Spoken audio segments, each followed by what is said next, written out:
Antoine, un homme d'affaires prospère d'une cinquantaine d'années, rentra chez lui ce soir-là, son esprit déjà las des négociations de la journée.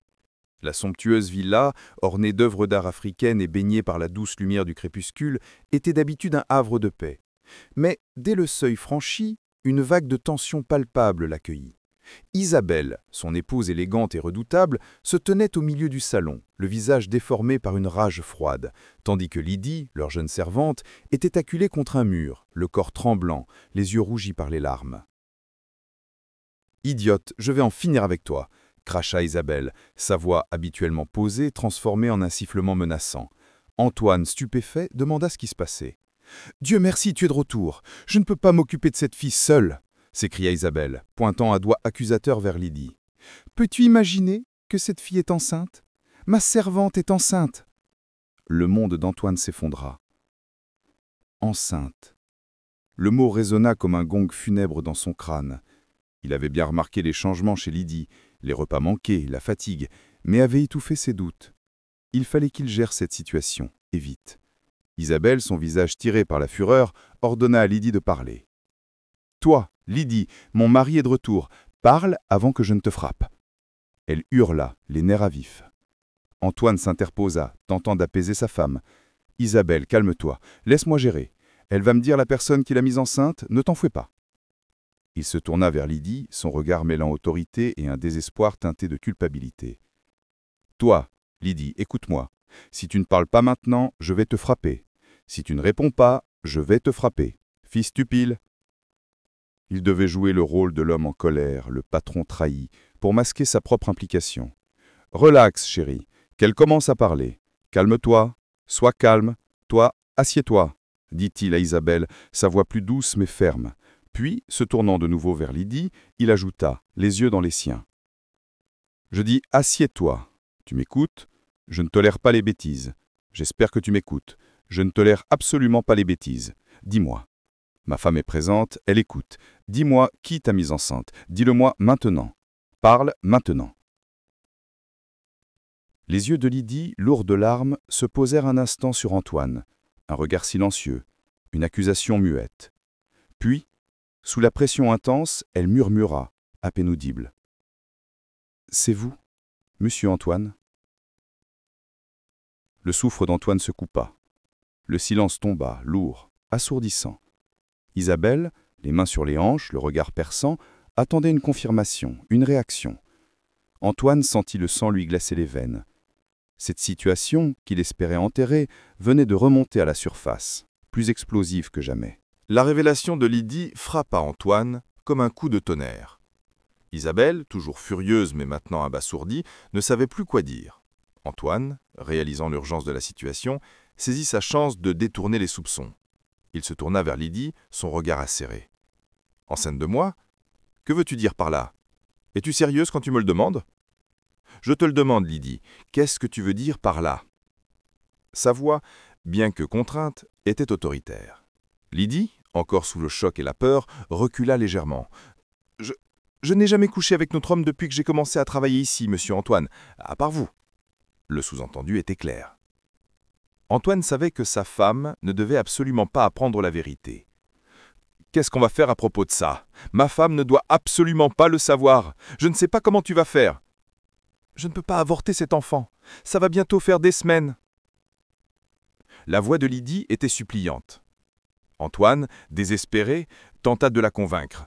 « Qu'est-ce que tu veux dire par « je ne peux pas avorter »? Tu veux mourir? Les gens avortent tous les jours. » Mais Lydie refusa catégoriquement, sa foi et sa peur des conséquences la paralysant. « Je ne veux jamais avorter. Je ne veux pas le faire. » Antoine réalisa qu'il lui fallait un autre plan. Le lendemain, il convoqua Moussa, le gardien, un homme digne de confiance qu'il employait depuis des années. « Moussa !» appela Antoine. « Oui, patron !» répondit Moussa, se présentant avec son respect habituel. Antoine, dans son bureau luxueux, commença par des amabilités, sondant la loyauté de Moussa. « Comment tu vas?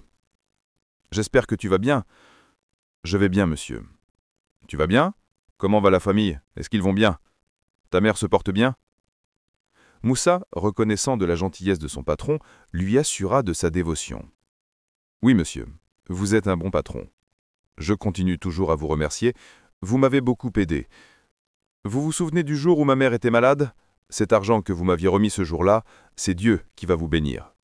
Je ferai n'importe quoi pour vous. » Antoine, voyant que Moussa était réceptif, décida de passer au cœur du problème. « Amen, je te crois. À présent, il y a un problème dans cette maison, Moussa. Un gros problème, mais c'est juste une petite chose. » Moussa s'inquiéta. « Quel est le problème ?» Antoine baissa la voix, son regard fuyant. « Le problème est que Lydie est enceinte. » Moussa, choqué, s'écria « Lydie, la servante ?»« Oui, elle est enceinte. »« Je l'avais dit, Lydie est une fille gâtée. Cette fille prétendait être vierge quand elle venait auprès de moi sans savoir qu'elle le faisait déjà. Si madame apprend ça, madame va en finir avec elle et la chasser de cette maison. Et ça ne serait pas du tout bien pour cet homme qui l'a mise enceinte. Cet homme qui a pris cette servante pour dormir avec elle ne sera jamais en paix. Il va souffrir jusqu'à mourir. » En entendant Moussa maudire le coupable, Antoine fut pris de panique. Il devait intervenir avant que Moussa ne développe trop ses théories. « Arrête, arrête, arrête! Qu'est-ce qui ne va pas avec toi? Ce n'est pas bien. J'en suis l'auteur. » Moussa le regarda incrédule. « Patron, c'est toi qui as fait ça ?» Antoine se sentit humilié, mais garda son calme. « Viens ici. Pourquoi tu te comportes comme un enfant? Est-ce que ta femme le sait? Es-tu stupide? Mon frère, reviens ici. Pourquoi tu te comportes comme si tu n'as jamais trompé? Tu n'es pas un homme ?» Moussa, visiblement troublé, répondit. « Patron, à partir d'aujourd'hui, j'ai peur de toi. C'est toi qui as fait. » Antoine soupira de ressoulagement. « C'est bon, désolé. Ce que je veux que tu fasses pour moi est que tu prennes la responsabilité de cette grossesse. Tout ce qui va se passer, si ma femme le découvre, je vais le couvrir. Je suis le propriétaire de cette maison. Je suis l'homme de cette maison. Fais-le juste pour moi. C'est ce que je veux. » Moussa, ébranlé, tenta de refuser. « Je ne suis pas capable de tenir cette responsabilité. J'ai juste 35 ans. Je sais ce qui va m'arriver. Je ne peux pas porter ce genre de responsabilité. C'est la raison pour laquelle je ne suis pas marié. » Antoine, sûr de son plan, revint à la charge. « D'accord, c'est bon. Je vais te donner 30 000 pour que tu puisses me couvrir. Je vais te couvrir et il n'y a pas de problème. » L'argent fit briller les yeux de Moussa. « Oh, donc tu vas me donner 30 000 ? Attends, j'arrive. » Il simula la fuite, puis revint, jouant la comédie. Antoine, exaspéré, augmenta l'offre. « Ok, calme-toi. Je vais te donner 70 000. Allez, c'est plus grand que ton salaire. Quel est ton problème ?» Moussa, sentant qu'il pouvait obtenir plus, continua de négocier. « Tu sais le problème que tu veux que je porte sur ma tête? Ce problème est trop. Il n'y a pas de problème. » « Attends, laisse-moi te dire. »« Peux-tu me donner 450 000 ?» demanda Moussa avec audace. Antoine fut scandalisé. « Pour quelle raison? J'ai peur de ta femme. Mon ami, arrête toutes ces bêtises. Que veux-tu dire par 450 000? Tu as déjà vu 450 000 avant? Pourquoi est-ce que je dois te donner ça? Pourquoi ?» Moussa s'éloigna, simulant encore une fois l'indifférence. « Patron, j'arrive. » Antoine le rappela, désespéré. « Attends, désolé. Reviens ici, s'il te plaît. Reviens. »« Attends, relax. Regarde la façon dont je te poursuis par-ci par-là. Patron, le problème que tu veux que je porte sur ma tête est trop énorme. » Après une dernière hésitation, Antoine céda. « Attends, je vais te donner 200 000. Ça, c'est bon. »« 200 000 ? Oui, ça, c'est bon. Ça couvre tout pour toi. Fais ça pour moi. » Moussa, voyant qu'il avait gagné, accepta avec une feinte dignité. « L'argent dont tu me parles, 200 000, c'est bien. Mais je vais te demander quelque chose. Si je dois prendre cet argent et toutes ses responsabilités, tu dois me donner tout cet argent. Tu ne dois pas me le donner en détail parce que c'est ce que tu fais. » Antoine accepta. « Non, je veux cet argent complet. Je vais l'utiliser pour faire quelque chose. »« Pas de problème, c'est d'accord, je vais te le donner complet comme tu le veux. » Moussa, tout en étant ressoulégé, exprima une dernière inquiétude. « J'espère que madame ne va pas me chasser de cette maison. » Antoine le rassura. « J'ai dit que je vais te couvrir. »« Tu vas me couvrir, donc personne ne va me frapper. »« Non, te frapper pourquoi? Es-tu sûr? Personne ne va te frapper, ça va aller. » Antoine pensait avoir maîtrisé la situation avec Moussa, mais la furie d'Isabelle ne connaissait aucune limite. Le soir même, elle le confronta, le visage grave. « J'ai déjà parlé de ça avec Moussa. Qu'il prenne la responsabilité. Il a accepté. » Antoine, d'un ton faussement confiant.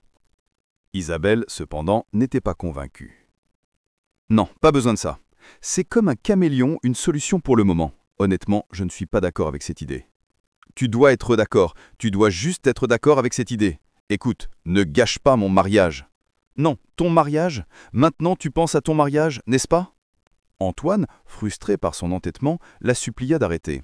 « Arrête s'il te plaît, je ne peux pas prendre soin de cette responsabilité pour le moment. J'ai déjà parlé de tout ça avec Moussa, il prendra soin de tout ça. S'il te plaît, faisons-le comme ça, juste bien, s'il te plaît. Je t'ai écouté, arrête de faire ça. Ne sois pas difficile, d'accord ?» Mais Isabelle, méfiante, ne lâcha rien. Le lendemain matin, la tension était à son comble. Isabelle, une femme élégante de la quarantaine, aux traits fins et au regard perçant, dont les coiffures sophistiquées s'accordaient à ses robes en wax vibrante, sa démarche assurée et son port altier cachaient une détermination de fer et un tempérament volcanique. Tout en reflétant le statut social élevé de la famille, retrouva Lydie dans le salon. « Lydie, tu es venue dans ma maison pour ne rien faire, c'est ça ? Tu vois comment tu es devenue inutile. Tu es maintenant chez moi pour ne rien faire, hein? Tu n'as même pas honte. Tu ne peux même pas fermer tes deux jambes. Tu as couché avec un simple gardien, hein? Tu es chez moi en train de ne rien faire. Pourquoi tu n'es pas allé chercher mes enfants à l'école? Donc, tu veux que je te rappelle comment faire ton travail parce que tu es enceinte? Non. Tu veux que je te rappelle d'aller prendre mes enfants à l'école, n'est-ce pas? Fille stupide, fille de honte, animal, c'est ce que tu es. Va chercher mes enfants à l'école, fille stupide. Les mots cruels résonnaient dans la maison, réduisant Lydie, une jeune femme d'à peine 20 ans, au visage doux et aux grands yeux souvent emplis de peur ou de résignation. Son uniforme de servante, bien que simple, était toujours impeccable, mais sa silhouette commençait à trahir les courbes de sa grossesse avancée. Sa voix était souvent hésitante, ses gestes empreints d'une fragilité touchante. Au silence. Antoine, caché dans son bureau, entendait tout, le cœur lourd de culpabilité. Plus tard, Isabelle confia sa frustration à Fatou, son amie, au téléphone. « Honnêtement, Fatou, je suis vraiment déçu de Lydie. J'étais en train de planifier comment l'envoyer à l'université. Je suis vraiment déçu. Si elle doit être enceinte, est-ce que ça doit être du gardien? C'est Moussa, inutile. Eh bien, j'ai parlé avec mon mari pour qu'il libère ma maison tous les deux, parce que je ne peux pas supporter. Mon mari a dit non. Je ne connais pas sa raison et je ne peux pas le supporter comme ça. Je ne peux pas. Non, ils doivent quitter. » Fatou, une femme d'âge moyen, au regard sage, assura Isabelle de son soutien. « Je te parle parce que c'est toi qui m'as amené Lydie. Mais pour Moussa, je sais que mon mari va prendre soin de lui. Ils doivent quitter, vraiment. Écoute, si tu veux les mettre dehors, alors fais-le. Je vais te chercher une autre servante. Comme elle a décidé de ne pas fermer ses jambes. » Fatou insista sur la nécessité d'agir vite. « Où est ton mari?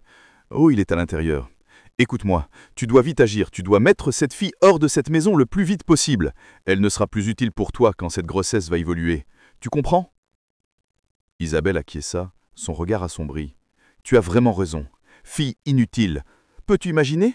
Gardien inutile. Idiot, on t'a employé pour rester au portail, pas pour enceinter la servante. » À ce moment-là, Moussa arriva, entendant les insultes. « Pourquoi tu m'insultes, moi, homme inutile? En quoi ça te concerne? C'est toi qui payes mon salaire, cette femme ?» Isabelle, furieuse, lui ordonna de se taire. « Moussa, tais-toi! Peux-tu fermer ta bouche? Tu es là et elle m'insulte? Ah, tu es un fou !» Fatou, choqué par l'altercation, tenta de calmer le jeu. « Madame, tu es là et cette aide de femme m'insulte? Allez, ferme ta bouche, mon ami. Peux-tu fermer ta bouche? Tu ne payes pas mon salaire. Oh, occupe-toi de tes affaires. Ferme-la. Ferme ta bouche, chérie. Allons-y. » La dispute dégénéra et les mots blessants furent échangés, révélant la profonde discorde qui régnait dans cette maison jadis paisible. La tension était palpable dans la villa d'Antoine. Chaque jour était une épreuve pour Lydie, qui subissait les brimades incessantes d'Isabelle. Un après-midi, Antoine rentra pour trouver Isabelle en pleine altercation avec Lydie et Moussa devant la maison. « Félix, tu es stupide ou folle de penser que je vais accepter une autre ménagère dans cette maison ?» hurlait Isabelle, ignorant que Moussa et Lydie étaient les pions de son mari. « Tu es malade, tu n'as pas honte. Donc tu penses que je vais laisser cette fille rester avec nous, avec cette grossesse ? Antoine tentait de temporiser, mais les mots n'avaient plus de prise sur sa femme. La situation était hors de contrôle. Isabelle était devenue implacable. Antoine avait ses propres remords, mais la peur de sa femme était plus forte. Quelques jours plus tard, tandis que Lydie s'apprêtait à prendre les enfants Clara et Lucas à l'école, Isabelle l'interpella. « Lydie, tu n'as pas lavé les tenues de mes enfants hier. Pourquoi ?» Lydie, une jeune femme d'à peine 20 ans, au visage doux et aux grands yeux souvent emplis de peur ou de résignation, son uniforme de servante, bien que simple, était toujours impeccable, mais sa silhouette commençait à trahir les courbes de sa grossesse avancée. Sa voix était souvent hésitante, ses gestes empreints d'une fragilité touchante. Tenta de s'excuser. « Je suis désolée, madame, j'ai oublié de les laver, mais madame, ça ne montre pas que c'est sale. » Isabelle, une femme élégante de la quarantaine, aux traits fins et au regard perçant, dont les coiffures sophistiquées s'accordaient à ses robes en wax vibrantes, sa démarche assurée et son port altier cachaient une détermination de fer et un tempérament volcanique, tout en reflétant le statut social élevé de la famille, explosa. « Tu es malade? Tu essaies de m'appeler une menteuse? Ça ne montre pas que c'est sale? Tu ne vois pas? Es-tu malade ?» Devant les enfants, la violence des paroles était insupportable. Lydie, humiliée, demanda pardon. « Je suis désolée, madame. » Isabelle, sans pitié, la gifla. « Tu m'appelles une menteuse devant mes enfants. Lève-toi. Si cette chose se répète encore, tu verras ce que je te ferai. Allez, amène-les à l'école.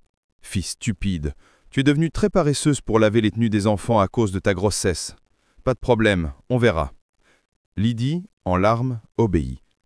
Antoine était de plus en plus tiraillé entre sa culpabilité et la nécessité de maintenir le secret. Il confia ses tourments à un ami. « Félix, tu as enceinté ta servante. Comment peux-tu faire cela? Pourquoi t'es-tu rabaissé à ce niveau ?» demanda son ami incrédule. Antoine, un homme d'affaires prospère d'une 50aine d'années, au visage marqué par le stress mais toujours soucieux de paraître impeccable, avec une barbe de jais soigneusement taillée et des yeux sombres expressifs, son costume traditionnel en bogolant finement brodé, symbolisant sa réussite, semblait parfois peser lourd sur ses épaules courbées par les soucis. Soupira. « Je sais que j'ai commis une erreur, mais j'essaie d'arranger les choses. Tout est sous contrôle, oui. » L'ami secoua la tête. « Félix, tu connais ta femme, elle va détruire le plafond jusqu'à la fondation de la maison lorsqu'elle va apprendre que tu es responsable de la grossesse. Comment as-tu pu faire cela ?» Antoine révéla son plan. « Écoute, j'ai payé mon gardien pour qu'il prenne la responsabilité de tout ça, donc elle ne le saura pas. » Son ami fut choqué. « Waouh, bravo! C'est une très bonne idée, mon gars. Elle est une femme et je la connais très bien. Ok. Et elle continue toujours d'insister pour que mon gardien et ma servante libèrent ma maison et qu'ils continuent à faire leur amour ailleurs. Je fais de mon mieux pour que ça ne puisse pas se passer comme ça et que mon gardien et ma servante restent dans la maison. Combien de temps on doit chercher une bonne solution parce que ce que tu as comme solution ne va pas durer ?» La conversation fut interrompue par Moussa. « Oui, madame. »« Madame, bonjour monsieur. Bonjour madame. » Moussa était à nouveau pris entre deux feux. Isabelle, le visage marqué de dégoût, dit à Moussa. « Je ne sais même pas quoi dire. Je veux juste que tu saches que je te déteste. Je te déteste avec tout ce qui est en moi.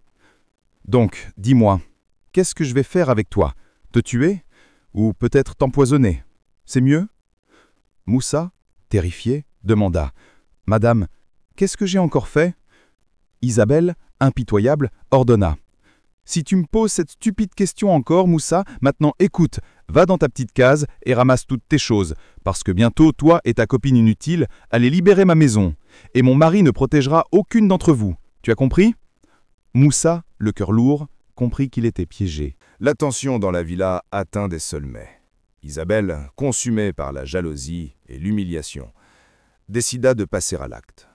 Un matin, elle offrit à Lydie, une jeune femme d'à peine 20 ans, au visage doux et aux grands yeux souvent emplis de peur ou de résignation, son uniforme de servante. Bien que simple, était toujours impeccable, mais sa silhouette commençait à trahir les courbes de sa grossesse avancée. Sa voix était souvent hésitante, ses gestes empreints d'une fragilité touchante. « Un café. Prends ça. Cela t'aidera à éliminer le fardeau indésirable. Je veux dire, ta grossesse, comme nous avons prié. Donc, prends ça. Te débarrasser de cette grossesse est le seul moyen d'avoir la paix dans cette maison. » La voix d'Isabelle, une femme élégante de la quarantaine, aux traits fins et au regard perçant, dont les coiffures sophistiquées s'accordaient à ses robes en wax vibrantes, sa démarche assurée et son port altier cachaient une détermination de fer et un tempérament volcanique, tout en reflétant le statut social élevé de la famille. Était douce, mais ses yeux exprimaient une détermination terrifiante. Lydie, le cœur battant, refusa. « S'il te plaît, madame, je ne peux pas avorter cet enfant. Si j'avorte, ça va détruire mon utérus ou me tuer. » Isabelle ricana. « Est-ce que ça me concerne si tu meurs? Oh, parce que je te demande ça gentiment? Regarde, si tu ne prends pas ces médicaments, tu verras ce que je te ferai. Dégage. » Lydie, effrayée mais résolue, s'éloigna. Peu après, Moussa, un homme imposant et silencieux d'une trentaine d'années, au corps robuste et à la carrure protectrice, avec un regard loyal et des mains habituées au travail. Son uniforme de gardien, légèrement usé, ne diminuait en rien sa présence rassurante. Mais ses yeux trahissaient parfois une profonde mélancolie, retrouva Lydie en larmes dans le jardin. Il lui tendit sa part de l'argent qu'Antoine, un homme d'affaires prospère d'une cinquantaine d'années, au visage marqué par le stress, mais toujours soucieux de paraître impeccable, avec une barbe de jet soigneusement taillée et des yeux sombres expressifs, son costume traditionnel en bogolane finement brodé, symbolisant sa réussite, semblait parfois peser lourd sur ses épaules courbées par les soucis, lui avait donné. « Tiens, il y a un problème? Alors prends, c'est ta part d'argent que le patron nous a donné ce matin. Dès son retour, va le saluer. Dis-lui merci pour qu'il sache que je t'ai donné ta part. Tu vois, je ne suis pas une mauvaise personne. » Lydie le remercia, mais son cœur était lourd. « Pourquoi la vie me traite comme ça? Je n'ai plus de famille. Je ne devrais pas commettre l'erreur de coucher avec mon patron, un homme qui n'a pas de contrôle de sa maison. Elle ne m'a jamais détesté comme ça avant. Est-ce toujours à cause de la grossesse? Mais elle a un bon mari. Elle veut enlever cette grossesse par tous les moyens.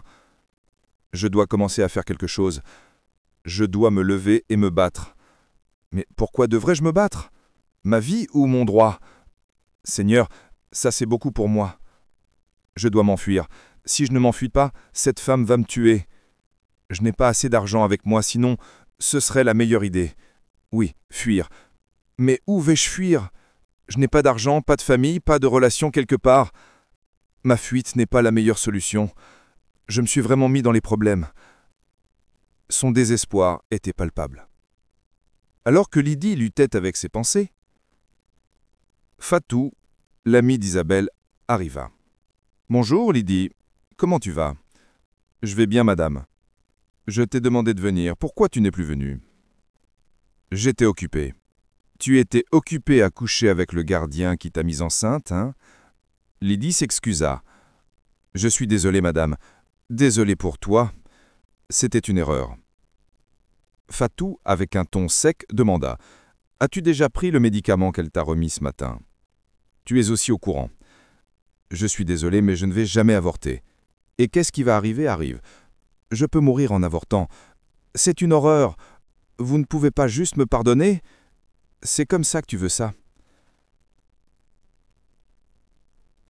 « Oui, mais je vous en prie, ne me fais pas cela, tantine.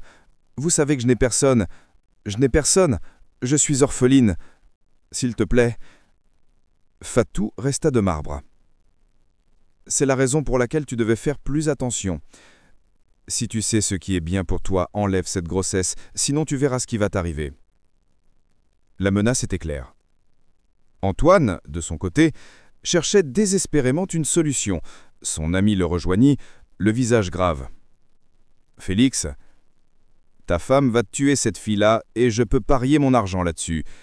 Et je ne serai pas surpris de ce qui va se passer. » Antoine demanda, impuissant, « Donc, qu'est-ce que tu veux que je fasse? »« Tu dois réfléchir. L'ami insista. « Oui, Félix, tu dois lui trouver un appartement. Trouve un appartement, arrange ça quelque part en ville. Mais mon conseil pour toi, c'est de l'envoyer loin, très loin de ta femme. » Antoine s'inquiéta. Et tu penses qu'Isabelle ne va pas le découvrir? Ça, c'est la seule solution que tu as? L'ami acquiesça. Juste feu-le. Si Isabelle le découvre, ça va le concerner, mais ça ne serait pas de ta faute. Essaye-le. Antoine, submergé par les regrets, s'exclama. Ah, si je savais, je n'allais pas commettre l'erreur que j'ai commise, vraiment. Son ami tenta de le consoler. Ah, calme-toi, mon gars. Ne sois pas dur à toi-même. Ce qui est arrivé, tu ne peux plus rien changer maintenant. D'ailleurs, personne n'est parfait. Ce qu'on doit faire maintenant, c'est de chercher une solution. Pendant ce temps, Isabelle, après avoir appris le refus de Lydie, devint encore plus vindicative. Reine. Oui, madame. Bienvenue, madame. Merci. J'espère qu'il y a de la nourriture dans cette maison. Oui, madame. C'est très bien. Donc, dis-moi, ça s'est passé comment? Je veux dire, tu as pris le médicament, n'est-ce pas? Bien sûr, tu as pris le médicament, n'est-ce pas? Non, madame. Dis ça encore. Je ne peux pas prendre ces médicaments. Tu ne peux pas faire quoi? Donc c'est tout. Je l'ai jeté. Tu as fait quoi, Lydie? Madame, s'il te plaît, qu'est-ce que tu as fait? Viens ici, je vais te tuer aujourd'hui. Je vais te tuer dans cette maison, malade. Qu'est-ce que tu as fait, cette fille? Je vais te tuer. Je vais te tuer aujourd'hui. Ah, s'il te plaît, madame, s'il te plaît. L'escalade de la violence était terrifiante. La situation atteignit un point de non-retour lorsque Lydie fut prise de violentes douleurs abdominales après avoir bu un café préparé par Isabelle. « Mon ventre me fait mal », gémit-elle. Antoine, un homme d'affaires prospère d'une cinquantaine d'années, au visage marqué par le stress mais toujours soucieux de paraître impeccable, avec une barbe de jet soigneusement taillée et des yeux sombres expressifs. Son costume traditionnel en bogolan, finement brodé, symbolisant sa réussite, semblait parfois peser lourd sur ses épaules courbées par les soucis. Paniqué, décida de l'emmener à l'hôpital. Mais Isabelle, une femme élégante de la quarantaine, aux traits fins et au regard perçant, dont les coiffures sophistiquées s'accordaient à ses robes en wax vibrantes, sa démarche assurée et son port altier cachaient une détermination de fer et un tempérament volcanique. Tout en reflétant le statut social élevé de la famille, le stoppa. « Qu'est-ce qui ne va pas avec toi, Félix? Si elle est malade, elle peut bien prendre le taxi, ou alors Moussa peut l'accompagner à l'hôpital s'il peut. S'il te plaît, fais un effort, laisse-lui prendre le taxi. Ne m'énerve pas. » Antoine, sous le regard perçant de sa femme, dut s'exécuter. Lydie fut transportée à l'hôpital. Le docteur, un homme grave aux lunettes fines, convoqua Antoine. « S'il vous plaît, docteur, quel est le problème actuellement ?» demanda Antoine, le cœur serré. Le docteur, regardant Antoine droit dans les yeux, révéla la terrible vérité. « Elle a pris des médicaments en quantité.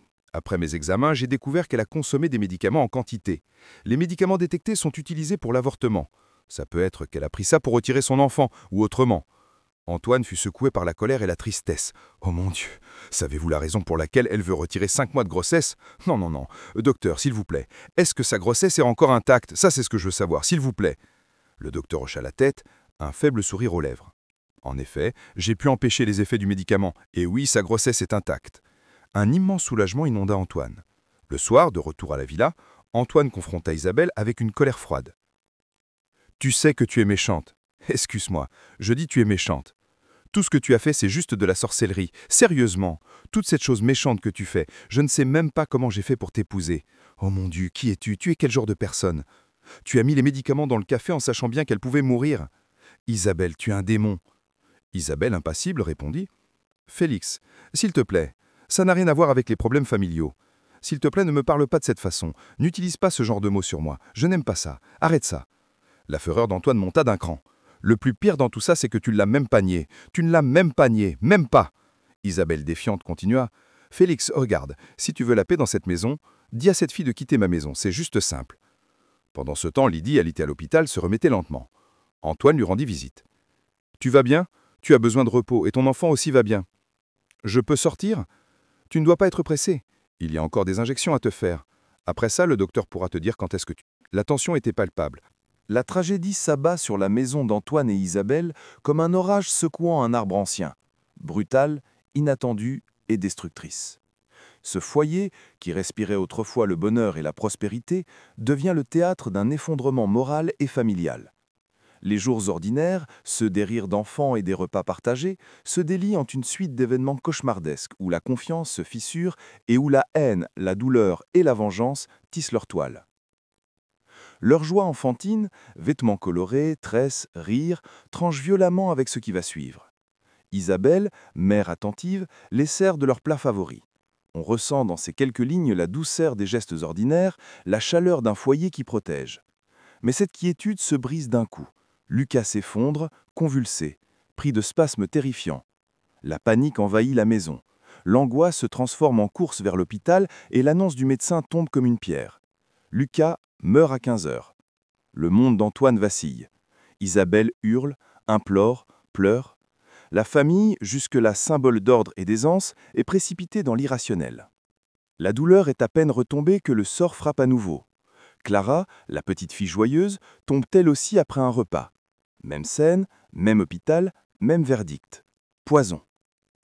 L'effet est dévastateur. Grief doublé. La certitude que quelque chose de monstrueux s'est introduit dans les murs familiers.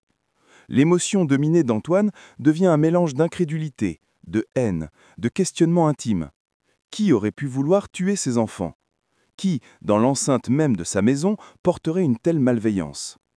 Un ami suggère d'aller à la police. Antoine, perdu, imagine la pire des trahisons. Et si sa propre épouse était l'auteur de cet acte inimaginable? Le soupçon s'insinue, lent et corrosif, complètement incompatible avec tout ce qu'il connaissait d'Isabelle. Et pourtant, l'horreur exige une explication. La confrontation entre Antoine et Isabelle est une scène de théâtre tragique. Deux personnes qui se connaissent intimement, prises au piège d'un événement qui les dépasse. Antoine, rongé par le chagrin, accable Isabelle de questions et d'accusations. Ses mots sont brisés par la douleur. « Pourquoi tu tuais mes enfants ?» L'accusation n'est pas seulement une demande de vérité, elle est l'expression d'un homme en train de perdre la boussole morale de sa vie. Isabelle nie, affirme ne jamais avoir voulu leur mort. Elle parle d'un médicament d'avortement, une révélation confuse et maladroite. Mais l'affrontement fait le monter au jour des ressentiments, des tensions familiales latentes et une cascade de doutes qui alourdit encore la tragédie. Autour d'eux, l'amitié tente d'apaiser. L'ami d'Antoine implore le calme, appelle à la prudence, à l'attente d'épreuves. Mais la douleur ne laisse place à la nuance. Antoine imagine 1000 scénarios, tour à tour incriminant Isabelle, Lydie, lui-même, jusqu'à la paranoïa. La vérité, à ce stade, est un spectre fuyant. Il voit sa maison transformée en énigme, du poison dans la cuisine, une volonté malveillante et déterminée. L'absence de réponse ferme l'intreinte du chagrin, et c'est là le cœur du conflit. Comment continuer à vivre dans un foyer où la confiance a été éventrée par la mort des enfants? Au milieu de ce chaos, une lumière fragile apparaît. Lydie, la jeune servante, revient d'une échographie et annonce qu'elle a des jumeaux. Pour Antoine écrasé par les pertes successives, la nouvelle tombe comme une bénédiction déroutante. Elle ravive un espoir qu'il croyait perdu, qu'il y ait encore de la vie, une possibilité de renaître après la mort. L'annonce lui permet d'imaginer une réparation. Des jumeaux qui pourraient symboliquement ramener ce qui a été arraché. Pourtant, cette joie est doublement amère. Le médecin révèle à Antoine qu'Isabelle a subi des complications rendant toute future grossesse improbable. Une perte supplémentaire, un avenir conjugal désormais mutilé. Le roman joue ainsi sur les oppositions. L'une offre la vie, Lydie enceinte, l'autre vole la possibilité d'une renaissance avec Isabelle. Antoine, tiraillé, planifie en secret. Protéger Lydie, éventuellement lui assurer un logement, mais demeure rempli d'un mélange d'angoisse et de ressentiment. Son ami tente de tempérer ses ardeurs, soulignant la nécessité de la discrétion et du temps, tandis qu'Antoine oscille entre l'impulsion de justice et la peur des conséquences. Le secret des jumeaux devient une force motrice. Il donne à Antoine une raison de lutter, mais l'ironie tragique est qu'elle repose sur un homme brisé par la perte, vulnérable aux manipulations et aux faux semblants. La tension monte. Lydie, soupçonnée, revient en personnage menaçant et rusé. Elle prépare un plat destiné à Lydie, tentant de la rendre malade, d'éliminer l'intruse dont la simple existence met en danger son statut et son foyer. Lydie, lucidement prudente, ne consomme qu'une partie du repas et simule la satiété, échappant à la mort. Cette tentative ratée attise la haine d'Isabelle, qui s'ingénie à contrôler et humilier la jeune femme. Les scènes sont d'une cruauté quotidienne. Remontrances, gifles, paroles humiliantes, la violence de l'abus social coule dans la villa. Plus tard, Lydie s'effondre, prise d'un malaise. Une mise en scène ou la conséquence d'un nouveau complot. Moussa le gardien, homme fort au visage mélancolique, découvre la servante au sol et panique. La maison, désormais, n'est plus seulement un décor, elle est un piège, un lieu où s'échafaudent des intrigues et des tentatives d'assassinat. Antoine bascule entre la gestion de l'urgence et l'aveuglement. Il ne perçoit pas encore l'écheveau machiavélique qui se jouit sous son toit. Le lecteur comprend cependant que la réalité est plus sombre. Les fils de manipulation se resserrent. Le revirement est spectaculaire. Lydie, après avoir frôlé la mort et subi le mépris, décide de rendre coup pour coup. Sa vengeance est froide, calculée et surtout implacable. Elle prépare un plat poisonné pour Isabelle. Mais sa vengeance ne se limite pas à l'acte. Elle orchestre une dénonciation méticuleuse. Elle appelle la police, fait venir un inspecteur complice, l'inspecteur Tux, et s'assure que la scène soit documentée. En provoquant l'absence d'Isabelle en un moment crucial, en déclenchant l'intervention policière, Lydie transforme sa vengeance en justice publique. Lorsque le poison frappe, Isabelle s'affaisse, prise de convulsions. Lydie, sans pitié, révèle alors la vérité. Elle accuse Isabelle d'avoir essayé de tuer ses bébés et d'avoir assassiné Clara et Lucas. Avec une brutalité lucide, elle prononce la phrase qui lie tout. « Je les ai tués, je les ai tués ». Mais ici, le sens est narcissique et vengeur.